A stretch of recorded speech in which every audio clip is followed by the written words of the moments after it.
솔트레이크 동계올림픽 남자 쇼트트랙 1000m에서 생각지 못한 일이 벌어졌는데요. 당대 쇼트트랙 최강국인 한국, 미국, 중국, 카나다 선수가 서로 이제 이렇게 겨루는 가운데 마지막 바퀴를 남겨놓고 엉켜서 다 쓰러졌어요. 그런데 호주의 브래드라고 하는 선수가 거의 한 바퀴 정도 이렇게 뒤떨어져 있었는데 여유 있게 싹 들어와서 우승을 하게 됐습니다. 더 놀라운 것은요, 호주 역사상 동계올림픽 메달 주인공이 됐고요. 그 다음에 그 사람 이름으로 빙상 경기장을 건립해줬다고 하는 거예요. 호주의 영웅이 된 겁니다. 우리가 예수 믿는 것은 무슨 행운을 거머쥐는 그런 정도의 축복이 아닌 겁니다. 일생일대의 최고의 복. 어떤 분이 이제 춘천에서 407억 로또에 당첨됐습니다. 또 어떤 분은 옛날부터 복권에 옛날 그 이제 주택 복권 그것부터 해서 3번 복권에 당첨됐대요. 춘천에 있는 분 이야기입니다. 대단하죠. 그런데 우리가 예수 믿는 복은 이 땅에서 그 어떤 복과 비교할 수 없다는 겁니다. 그 정도로 큰 축복과 큰 능력이 있는 복이 바로 예수 믿는 복이다 하는 겁니다. 다시 말해서 로또에 당첨된 사람도 반드시 예수를 믿어야 진정한 복을 받았다 말할 수 있다는 겁니다. 성경에 물질로 로또를 맞은 사람 이야기가 나옵니다. 그 사람이 한 해 자신의 정직과 성실로 농사를 지어서 얼마나 많이 거뒀는가 하면 인생 역전이 됐다는 거예요. 그래서 곡식 넣어둔 창고를 몇 개나 지을 정도로 복을 받았습니다. 자, 창고를 몇 개나 지을 돈, 그 돈을 벌 정도도 대단한데 그 창고에다 곡식을 가득 쌓아뒀는데 그 쌓아둔 곡식이 여러 해 먹고도 남을 만한 곡식이었다는 거예요. 너무너무 기쁜 나머지 이 부자가 혼잣말로 이렇게 말합니다. 영훈아, 여러 해 쓸 물건을 많이 쌓아두었으니 편안히 쉬고 먹고 마시고 즐거워하자. 자기 삶에는 어떤 근심과 걱정, 염려가 아무것도 없어요. 그런데 하나님이 그날 밤에 그 사람의 이상 중에 나타나셔서 말씀을 주십니다. 이 어리석은 자야, 오늘 밤에 내 영혼을 도로 찾으리니 그러면 내 준비한 것, 그렇게 창고를 여러 개 짓는 것이나 곡식을 여러 해 먹을 정도로 준비하는 것이나 금은 보화 다 준비한 것이 네 것이 되겠느냐 물으십니다. 지금 그 남해안에서 금을 걷어올리고 있습니다. 금. 정말 검은 금을 걷어올리는데, 그래서 이 검은 금을 가리켜서 뭐라고 말하는가 하면 삼성이 만들어내는 반도체보다 더 귀한 금이다. 그렇게 이름을 붙였습니다. 이분이 이제 올해 이제 배를 샀는데 그 배값이 얼마나 비싼가 하면 10년 정도 갚아야 겨우 갚을까 말까 한 그런 배입니다. 그러니까 배도 제법 크고 값도 나가는 배인데 이 배 대금을 단 5개월 만에 다 환불 갚았다는 거예요. 그러니까 이 남해안에서 걷어올린 이 금이 뭐냐? 바로 김입니다. 김이 금이잖아요, 그죠? 그래서 여러분 그 김을 갖다가 수출하는데 얼마나 지금 그냥 김 농사가 잘 됐는지, 그 배값을 다 지불하고. 그래서 많은 분들이 이 사람이야말로 진짜 복받은 사람이다 그렇게 말하고 있습니다. 그런데 여러분 착각하면 안 됩니다. 물질의 복은 육체의 복이다. 그리고 마음의 복은 정서의 복이고 영의 복은 바로 예수가 복이다 하는 겁니다. 사람들은 물질의 복을 가지고 마음의 복, 영의 복이라고 착각하는 거예요. 착각은 자유이지만 이로 인해서 내가 가지는 손해는 이만저만하는 것이 아니라는 겁니다.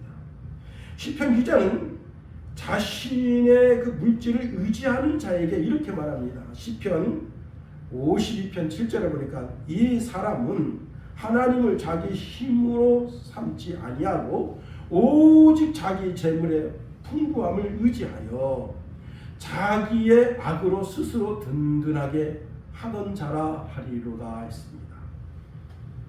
지난주에 수요일날 갑자기 그날 온도가 18도까지 올라갔어요. 근데 점퍼를 입고 이제 돌아치니까 얼마나 더운지 그냥 땀이 주주주 흘러요. 야, 완전 봄 날씨구나.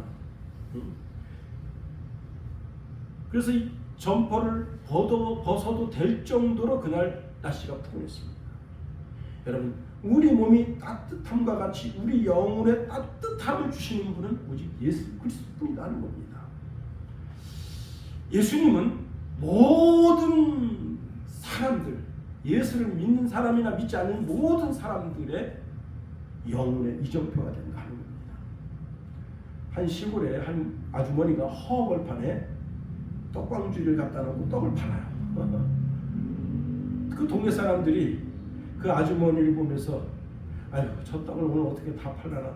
허벌판에, 여러분 떡을 팔려면 어디 가서 팔아야 되겠습니까? 사람들이 많이 다니는 전천 앞에 가서 떡을 팔아야 되는데, 근데 이 아주머니가 허벌판에서 떡을 팔아도 하루에 10여만 원 이상을 떡을 팔아요. 왜 그런가 하는가 하면 그 허벌판에 오는 사람들이 누구냐면 군인들입니다. 군인들이 이제 그 독도법에 의해서 이렇게 노란 경계석 하나를 찾아야 돼요. 경계석. 그 경계석에는 방위가 그려져 있고 동서남북 이게 그려져 있고 그 다음에 그 번호가 써 있어요. 그 방위를 인식하고 그 번호를 적고 그 다음에 자기들이 나아갈 방향을 잡아야 되는 거예요. 근데 그 아주머니가 흙으로 이렇게 해서 싹 덮어놓고 그 위에다가 떡광지를 올려놨습니다. 자, 군인들이 그 일대를 샅샅이 찢어요. 노란 표시 기둥이기 때문에 쉽게 찾을 줄 알았는데 못 찾는 거예요. 다 찾다가 그 아주머니한테 옵니다. 아주머니, 여기 노란 경계석 못 보셨습니까? 그러면 이 아주머니가 아유, 이정표가 뭐예요? 난 그런 거 몰라요. 그러면 이제 군인들이 배가 고프거든요. 그러면 거기서 떡을 사 먹어요. 떡을 사 먹으면 이제 한참 떡을 사 먹으면 그 아주머니가 이렇게 말합니다. 혹시 군청에서 노란색 칠해놓은 시멘트 덩어리 찾아요? 이렇게 말하는 거예요. 그러면 군인들이 아, 예, 맞아요. 그러면 아, 그럼 진짜 그렇게 말하지. 그래서 떡 함지를 이렇게 주옵니다. 그리고 여기에 그 군인들이 찾던 육군이라고 하는 글자와 그 다음에 이제 방위와 글자, 그 경계석 번호표가 써 있습니다. 그런데 이제 거기 이제 고참이 보통 소대장이 이제 소일 경우가 있고 중일 경우가 있는데 독도법을 해가지고 정확하게 방위를 잡아야 되는데 방위를 제대로 못 잡고 엉뚱한 데로 갑니다. 그러면 그 아주머니가 이렇게 말합니다. 아, 모든 군인들은 저쪽으로 가던데 당신들은 왜 이쪽으로 갑니까? 그러면 뭐예요? 잘못 가고 있다. 예, 여러분 오늘 참 중요한 말씀입니다. 이것은 길을 잃은 나그네가 모든 것을 포기하고 주저앉아서 어찌할 바 모를 때 발견하는 이정표와 같은 그런 말씀이다 하는 겁니다. 아주 오래전에 주문진에 이제 간첩 실어 나르는 그런 잠수정이 정치망에 걸려가지고 도저히 나갈 수 없으니까 주문진에 이제 한 비탈진 데다가 그 잠수정을 대고 잠수정 안에 있었던 그 근무하는 모든 사명을 다 쏴 죽이고 간첩 침투조만 북으로 넘어간 경우가 있었어요. 그때 양양 일대 한참 이제 송이버섯을 채취할 때인데 군청에서 가가호 전부 다 방송해가지고 절대 산에 가서 송이 채취하지 마세요. 이렇게 경고를 했는데 그 동네 분이 에휴, 간첩이 우리 동네 오겠어 하고 가서 이제 송이를 채취합니다. 그 간첩이 눈이 딱 마주친 거예요. 그날 송이 채취하던 그분이 사살했습니다. 옛날 어른들이 이런 말해요. 돈 나오는 구멍이 죽을 구멍이다.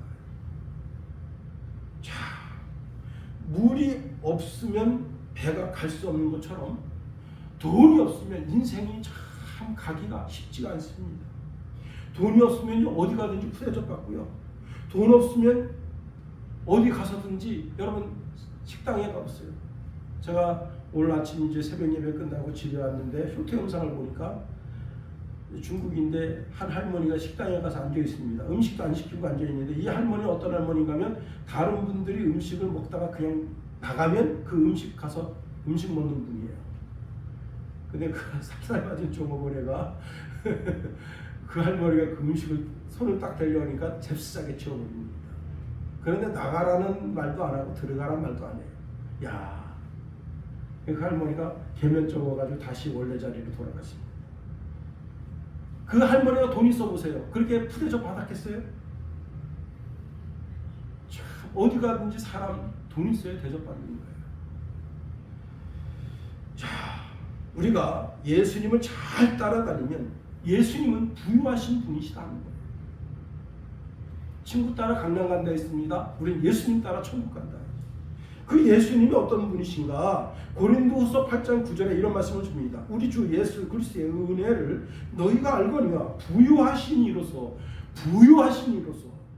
너희를 위하여 가난하게 되심은 그의 가난함으로 말미암아 너희를 부유하게 하려 하심이라 말씀합니다. 아브라함이요 갈대아 우르에서 하나님 음성 듣고 가나안 땅 왔을 때는 별 볼일 없었어요. 그런데 가나안 땅이 아주 좋은 그런 땅이 아닙니다. 가나안 땅에서 은과 금이 풍성하고 양떼가 이렇게 그 산을 덮고 들을 덮는다는 것은 이건 어마어마하게 큰 복을 받았다는 거예요. 그런데 아브라함이 그 가나안 땅에 왔는데 자기도 큰 복을 받아 누리고 자기 조카도 큰 복을 받아 누렸어요. 그래서 두 목자가 서로 좋은 꼴을 먹이려고 다투고 좋은 물을 마시려고 다툴 지경에 이르게 된 겁니다. 여러분, 하나님을 잘 따라다니고 하나님께서 주시는 그 부유함을 여러분 받아들이게 되기를 예수님의 이름으로 축원해드립니다. 이삭도 마찬가지입니다. 이삭도요 당시 얼마나 큰 복을 받았는가 하면 100배나 받았고 성경은 이렇게 말씀하고 있습니다. 그가 장대하게 되고 왕성하게 돼서 블레셋 왕이 시기할 정도로 복을 받았다는 거예요. 그의 소떼, 양떼 그게 막 산을 두르고 있는 거예요. 그런 복이 임하게 되길 예수님의 이름으로 축원해 드립니다. 또 야곱은 어떤가? 야곱은 삼촌 라반의 집에 가서 여러분 삼촌 라반의 집에 갈 때 지팡이 하나 의지해서 갔다 이거예요.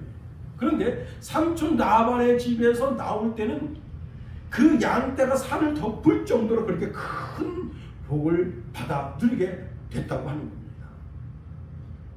여러분 저도 제 자녀들이 이 땅에서 다 잘 되기를 원해요. 늘 이제 큰아들, 작은아들 또 그리고 우리 교회 성도들의 자녀들을 위해서 다 기도합니다. 그리고 제게 기도 부탁 받은 분들을 위해서 다 기도해요. 그 자녀들이 잘 되게 되기 위해서. 누가 내 딸이 내 아들이 이 땅에서 거지로 살기를 바라는 사람 누가 있겠어요? 우리는 하나님의 자녀다. 하나님이 우리를 이 땅에서 잘 살기를 원하시는 거예요. 하나님 잘 섬김으로 말미암아 세계의 경제를 확 쥐어주고 그리고 문화, 역사, 체육 뭐든지 다 쥐어주고 하나님의 뜻대로 멋지게 사는 그런 인생이 되기를 하나님 원하신다는 겁니다. 멀리서 친구가 왔어요. 친구가 왔는데 친구한테 대접할 게 없어. 참 곤란하잖아요. 얼마 전에 후배 목사님이 친구 생일을 맞았어요. 근데 그분이 제가 이제 노예를 할 때 저를 많이 도와준 분이에요. 그래서 제가 이제 이렇게 그 카카오 거기다가 해서 이제 통닭 하나 보냈어요. 옛날에는 통닭 하나도 2만 원이었는데 지금 21,500원이라고 1,500원 더 올랐더라고요. 제가 보내줬어요. 그때 목사님 왜 이렇게 보내주시니까 내가 춘천에 있으면 닭갈비 안 샀겠냐. 닭갈비 얼마죠? 17,000원입니다. 그럼 더 많이 들어가잖아요, 그죠? 그래서 내가 그때 도와준 은혜를 어떻게 있느냐. 그러니 걱정하지 말고 맛있게 사 드시라. 하나님은 우리에게 부자가 되는 길을 알려줍니다. 그런데 마귀도 부자가 되는 길을 알려줍니다. 마귀가 부자가 되는 길을 알려주는 것은 뭐냐면 도둑질 하나예요.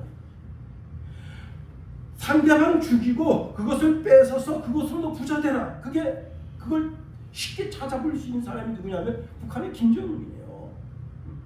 김정은이가 사이버 부대를 이제 그 베이징에다 보내가지고 베이징에서 6,000명 정도가 한 부대가 6,000명인데 그 부대가 3부대가 있습니다. 전 세계를 대상으로 해커를 하는데 작년에 벌어들인 게 4조 정도 벌어들였다고 합니다. 예, 대단한 겁니다. 여러분 잠언서 30장에 우갈이라고 하는 분이 있습니다. 우갈이라고 하는 분이 이런 말씀을 하네요. 잠언서 30장 21절 23절에 보니까 세상을 진동시키며 세상이 견딜 수 없게 하는 것 서너시 있나니 곧 종이 임금되는 것과 미련한 자가 음식으로 배부르는 것과 미움받는 여자가 시집가는 것과 여종이 주모를 이은 것이니라. 절대 일어나면 안 될 일이 있는데 그게 뭐냐면 종이 임금이 된 거예요. 뭐냐면 종이 자기 임금을 죽이고 그 임금 자리에 앉은 거예요. 이런 일이 있으면 안 된다. 이게 다 마귀가 충동질하는 거예요. 여러분 성격이 괴팍하고 심술 부려서 저런 계집 누가 저거 데리고 가겠나 그렇게 혀차는 여자가 어느 날 당대 최고 미남하고 결혼한 거예요. 그런데 그것도 기가 막힌데 그렇게 자식 낳고 살더니 이 여자가 어떤 일이 벌어졌는가 하면 큰 객점에 주모를 몰아내고 그 객점의 주인이 되는 거예요.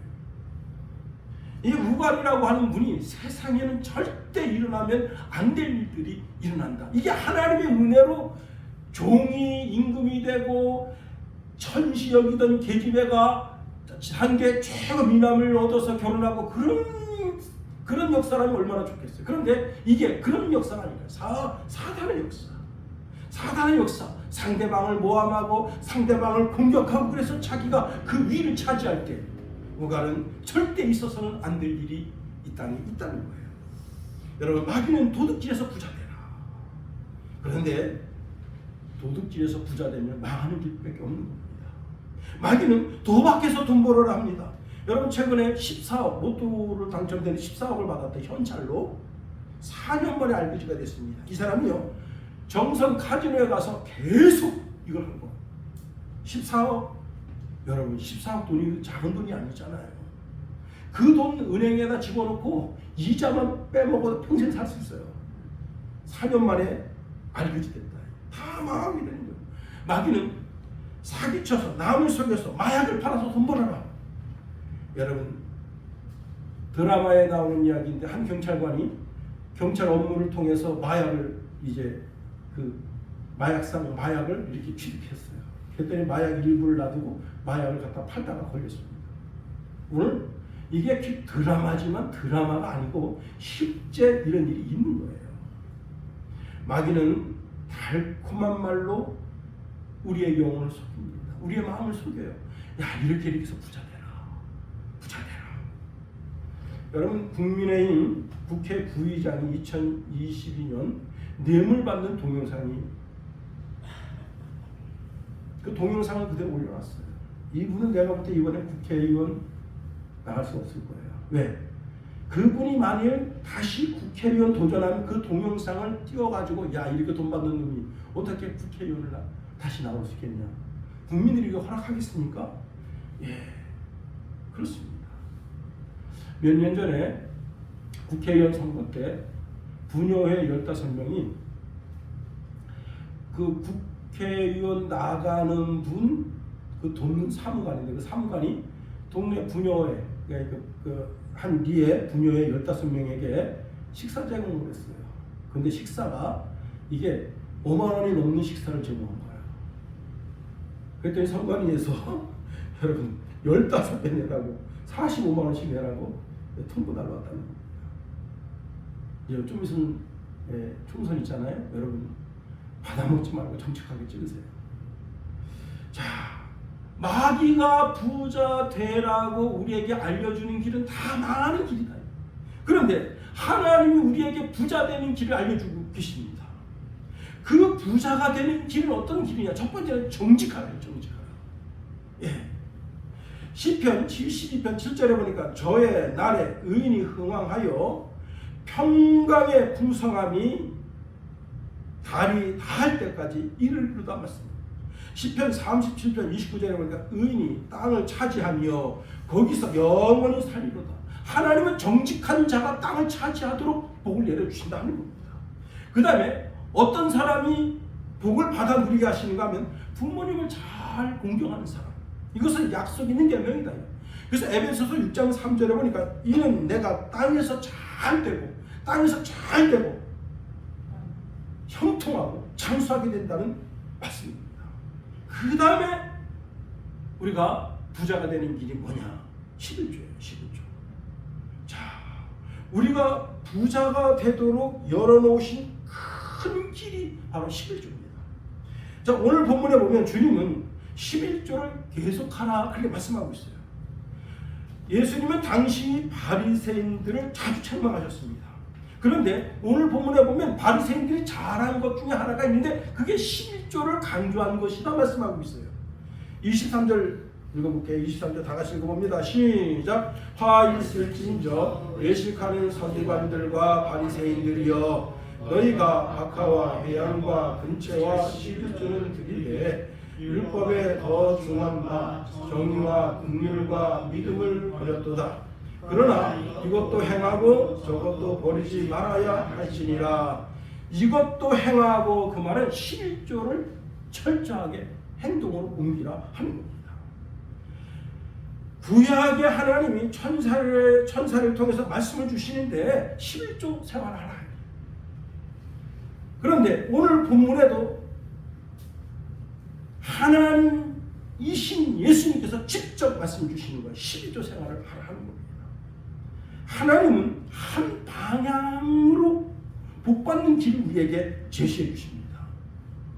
제가 아는 한 장로님이 11조 생활을 잘 못했어요. 뜨문뜨문했어요. 그분이 한 번은 저를 불러서 이렇게 말씀하십니다. 내가 11조를 1년에 11조를 하면 거의 2, 3천만 원 정도를 해야 되는데 내가 11조를 그렇게 못하고 있어요. 그러면서 푸념식으로 참 내가 이게 괴롭다. 그런데요, 그분이 돌아가셨어요. 그 자녀들이 정말 비참하게 됐어요.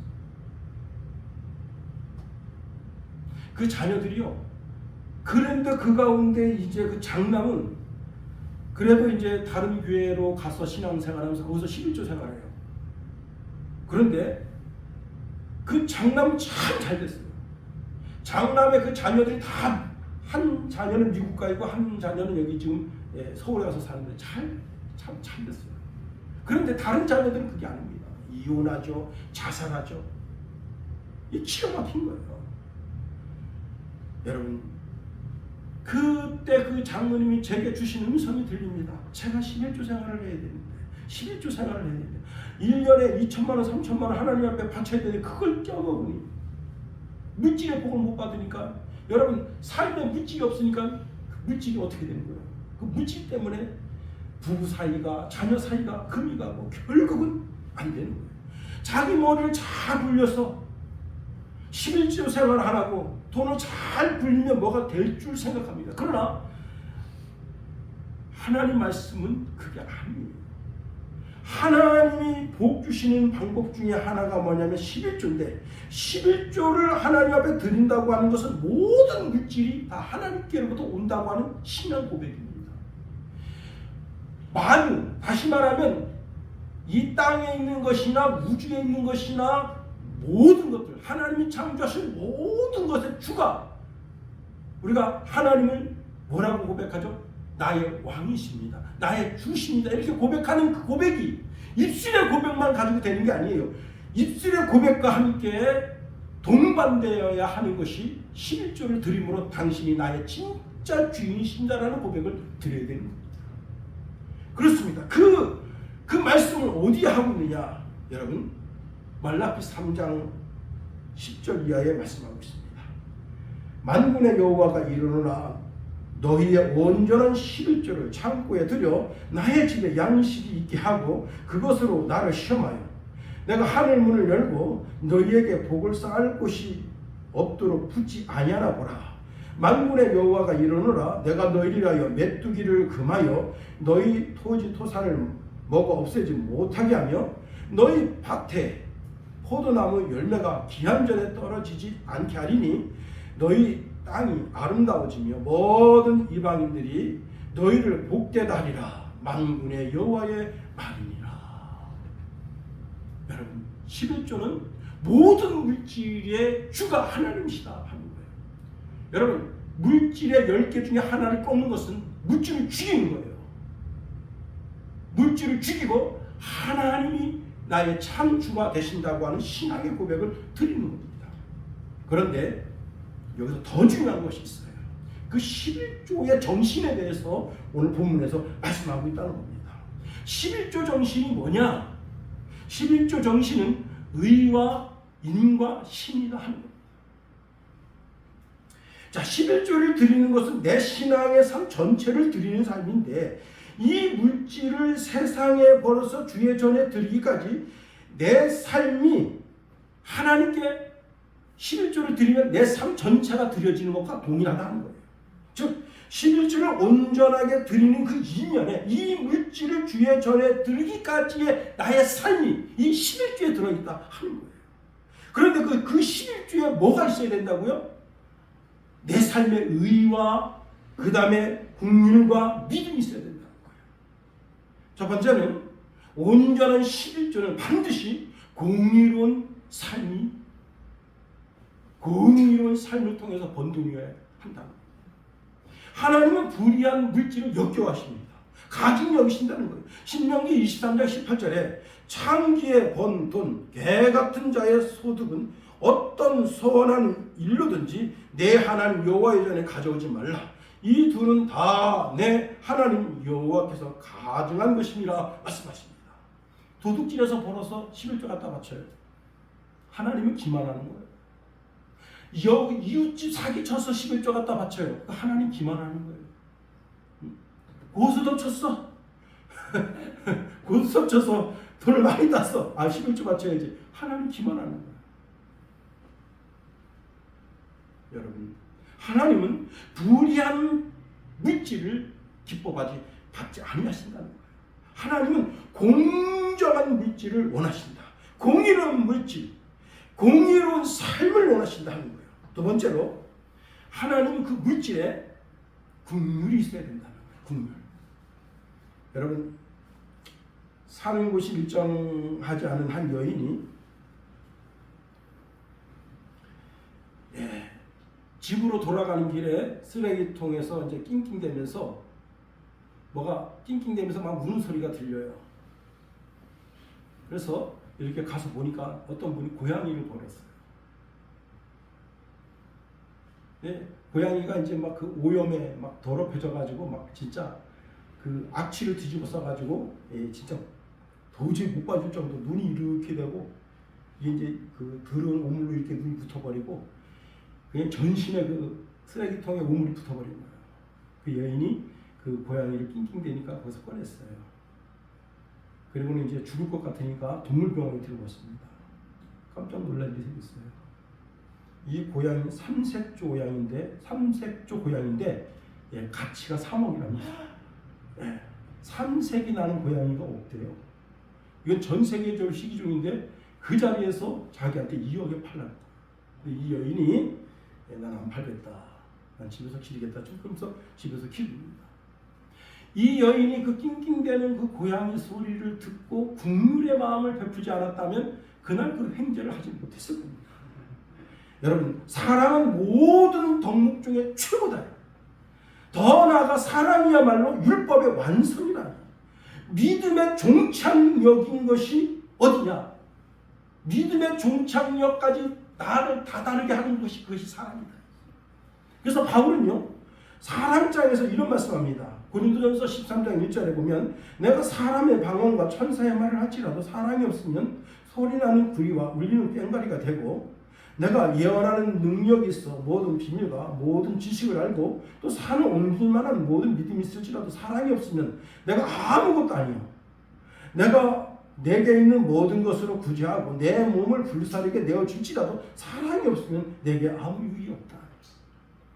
여러분, 하나님께 올려지는 그 예물에는 11조나 헌물에는 반드시 뭐가 있어야 된다고요? 사랑, 국민의 마음이 들어가 있어야 된다.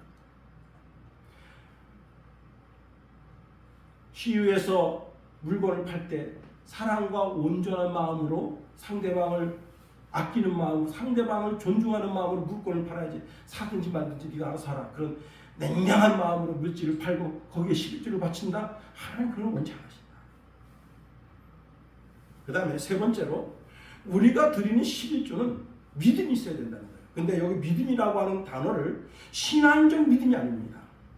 이걸 다른 말로 바꾸면 신용이에요. 신용. 그래서 오늘 본문에 믿음을 버렸도다 하는데 이것은 그리스도 예수에 대한 신앙으로 이해하면 큰 착각입니다. 다시 말하면 이것은 그리스도 예수를 향한 신앙이 아니고 즉 하나님에 대한 신뢰, 그것이 아니고 이웃과 이웃 사이의 신용을 잃어버리면 안 된다는 거예요. 자, 사람과 사람 사이의 신용이 깨졌습니다. 그걸 어디서 찾아볼 수 있는가 하면 고르반이라는 단어에서 찾아볼 수 있어요. 고르반. 고르반이라는 게 뭐냐면 마가복음 7장에 보면 당시 유대인들이 자, 부모님께 효도해야죠. 이 사람의 근본 아니에요? 그 부모님은 은근히 자식을 기대합니다. 저 자식이 이제 이번에 이제 크게 뭐 로또에도 당첨됐다니까 하다못해 뭐 집에다가 쌀도 좀 들여놓고 쇠고기도 좀 들여놓고 그렇게 하겠지. 은근히 기대하는데 이놈의 새끼가 하는 소리가 아버님, 제가 아버님 앞에 이렇게 뭐 쌀도 좀 갖다 놓고 돼지고기, 소고기, 양고기 좀 갖다 놓고 그 다음에 반찬거리도 사다 놔드려야 되는데 제가 고르반했습니다. 고르반이라는 게 뭐냐면 아버지께 드릴 것인데 하나님께 드리게 됐어요. 이렇게 말하는 게 고르반이에요. 이게 이 고르반이라고 하는 단어는 부모와 자식 간의 그 관계를 깨트리는 신용관계, 믿음관계를, 신뢰관계를 깨트리는 거고 그 다음에 이웃과 이웃관계의 그 신용관계를 다 깨트리는 거예요. 이게 완전히 사악한. 그래서 이렇게 말씀하고 있네요. 마가복음 7장 10절에 보니까 모세는 내 부모를 공경하라 하고 또 아버지와 어머니를 모욕하는 자는 죽임을 당하리라 하였거늘 너희는 이르되 사람이 아버지에게나 어머니에게나 말하기를 내가 드려 유익하게 할 것이 고르반 곧 하나님께 드림이 되었다고 하기만 하면 그만이다 하고 자기 아버지나 어머니에게 다시 아무것도 하여 드리기를 허락하지 아니하면 너희의 전한 전통으로 하나님의 말씀을 폐하며 또 이 같은 일을 많이 행하느니라 하고 책망하신 거예요. 여러분 11조에는 반드시 이 세 가지 정신이 있어야 된다. 첫 번째 의로워야 된다. 그 다음에 자비, 국률함이 있어야 된다. 그 다음에 사람과 사람 사이에 신용이 있어야 된다는 거예요. 그렇게 해서 번 번 돈으로 감사의 예물을 드리고 11조도 드려야지. 이런 정신이 싹 빠진 상태에서 그저 하나님께서 11조를 드리면 너 환충과 종과 동목을 멀리하고 너 쌓을 곳이 없다 부어준다 그 약속만 믿고 그렇게 드린다면 그건 하나님을 기만하는 것이다. 오늘 본문에 주님이 이렇게 말씀하십니다. 23절 하반절에 그러나 이것도 행하고 저것도 버리지 말아야 할지니라. 저것도가 뭐예요? 조금 전에 말씀드린 의와 인과 신을 버리면 안 된다. 이것이 의와 인과 신이 포함된 그 물질이어야 그것이 하나님이 온전히 받으시는 11조와 헌물된다 하는 거예요. 그렇습니다. 여러분 11조라고 하는 것은 율법의 대명사는 아니지만 이 11조는 오늘 본문에서는 율법의 대명사처럼 쓰이고 있습니다. 다시 말하면 11조는 그 11조 안에 율법 정신이 들어있다는 거예요. 그런데 그 율법 정신 안에 의와 긍휼과 믿음, 율법 정신은 뭐라고요? 의와 긍휼과 믿음이다. 이것이 내 삶에 실천되어지지 않는다면 그것은 율법의 순종의 삶을 살지 않는 것이다. 우리가 하나님 말씀에 순종할 때 거기에 생명이 있는 거예요. 하나님의 말씀을 거부하면 거기에 심판이 있는 거예요. 미가서 6장 8절에 보니까 사람아 주께서 선한 것이 무엇임을 내게 보이셨나니 여호와께서 내게 구하는 것을 오직 정의를 행하며 인자를 사랑하며 겸손하게 내 하나님과 함께 행하는 것이 아니냐 말씀했습니다. 자, 우리의 신앙은 의로운 행동을 하거나 자비로운 행동을 하거나 사람과 사람 사이의 신용 즉 믿음을 지켜서 그것을 통해서 하나님 앞에 이제 온전한 11조 온전한 헌물을 드리는 그것이 하나님 받으실 만한 것이고 내가 내 삶 속에서 의와 자비와 신용을 지킨 그것이 하나님께 제사 지내는 것보다 더 낫다는 거예요. 하나님은 내 삶을 받으시고 내 물질을 받으신다는 거예요. 자, 구약의 가인 보세요. 가인이 아벨과 같이 하나님께 제사했어요. 하나님 안 받으셨어요. 왜 안 받으셨습니까? 성경에 이렇게 말씀하고 있네요. 아벨과 그 재물을 연락했다 했어요.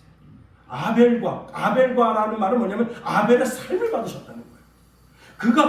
그가 양치기로 목동으로 살아가는 삶이 선해. 그 삶이 의로워. 그 삶이 사랑이 가득해. 그 사람이 신용이 가득해. 그래서 그 삶을 받으시고 그 재물을 받으셨다는 거예요.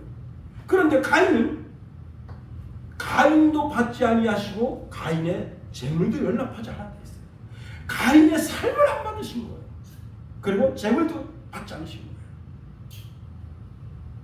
그렇습니다. 여러분, 우리가 의와 인과 신을 버리는 것은 성전 마당을 더럽히는 것이고 제사로 모이는 것은 제사한다고 하는 그 미명하에 악을 행하는 것으로 하나님을 견디지 못하게 하는 거예요. 그래서 여러분, 우리가 잘 들으세요. 우리가 죄악을 품고 계속 하나님 앞에 예비하겠다고 모이면 하나님 그 성전에서 떠나십니다.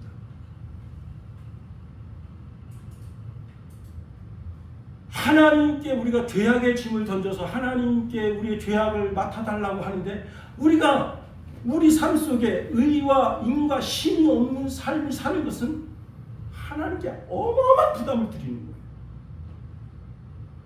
그래서 하나님이 이렇게 요구하십니다. 너희는 스스로 씻으며 스스로 깨끗하게 하여 내 목전에서 너희 악한 행실을 버려 행악을 그치고 선행을 배우며 정의를 구하며 학대받는 자를 도와주며 고아를 위하여 신원하며 과부를 위하여 변호하라 하였느니라. 여러분, 11조를 제사장들에게 공평하게 드리면서 다른 사람을 속이고 사취하는 것은 하나님을 조롱하는 것과 같다. 우리 속에 이런 삶이 있다면 하나님이 뭐라 말씀하시느냐? 호세아서 6장 6절에 보니까 이렇게 말씀하네요. 나는 인애를 원하고 제사를 원하지 아니하며 번제보다 하나님을 아는 것을 원하느니라. 이미 여러분, 주의 전에 제사장들, 선지자들은 주의 전에 드려지는 11조와 헌물로 살찌웠어요. 그래서 여러분 어떻게 됐습니까? 주님이 뭐라고 말씀하셨죠? 성전을 강도의 구걸이라 했어요. 가장 좋은 것을 먹으면서 가장 좋은 것을 입으면서 성도들을 착취하는 그런 게 성전이 되고 교회가 되면 안 된다. 여기 오늘 본문에 보면요, 참 이들이 얼마나 사악했는가 하면 이들은 이제 유대 전통을 따르는데 유대 전통에 보면은 미드라시라는 것이 미드라시. 그 미드라시에는 무엇을 바치라고 그 이름까지 다 써놨다는 거예요. 그것이 오늘 23절에 보면 박하와 회양과 근체, 식물의 11조까지 바쳐라. 얼마나 철두철미하다는 거예요. 식물의 11조까지 바치라 할 정도면. 그런데 그 속에 의와 인과 신, 거룩함과 국률함과 사람과 사람 사이의 신용이 깨진 그런 11조, 그런 헌물은 하나님을 욕되게 하는 것이다. 하나님은 내 삶의 거룩을 요구하시고 그 거룩한 삶을 통해서 11조도 받으시고 헌물도 받으시고 우리가 드리는 찬송도 받으시고 예배도 받으시고 우리가 드리는 기도도 받으신다. 그러므로 여러분, 하나님이 김용호를 받으시고 김용호가 드리는 11조와 헌물도 받으시는, 여러분이 하나님께서 여러분을 삶을 받으시고 여러분의 물질도 받으시는 그런 거룩한 의와 임과 신이 행하여지는 삶을 통해서 하나님께서 11조를 통해서 주시는 복을 다 받아들이는 저와 여러분이 되기를 예수님의 이름으로 축원해드립니다. 기도하겠습니다. 하나님, 우리를 붙드시며 인도하소서. 오늘 본문에 있는 말씀을 통해서 여러 가지를 깊게 생각해 봅니다. 하나님 아버지, 우리를 붙드시며 인도하여 주셔서 우리가 주의 전에 헌물과 11조를 드림에 있어서 의와 임과 신을 버리는 어리석은 자가 아니라 우리 삶의 의로움과 긍휼함과 신용이 있어서 그 삶을 통해 온전한 물질로 하나님 전에 드림으로 말미암아 하나님을 기쁘시게 드려서 마침내 하나님께로부터 영혼의 복과 마음의 복과 물질의 복을 풍성하게 받아내리는 주의 신령한 백성 다 되게 하소서. 예수님 이름으로 감사하며 기도합니다. 아멘.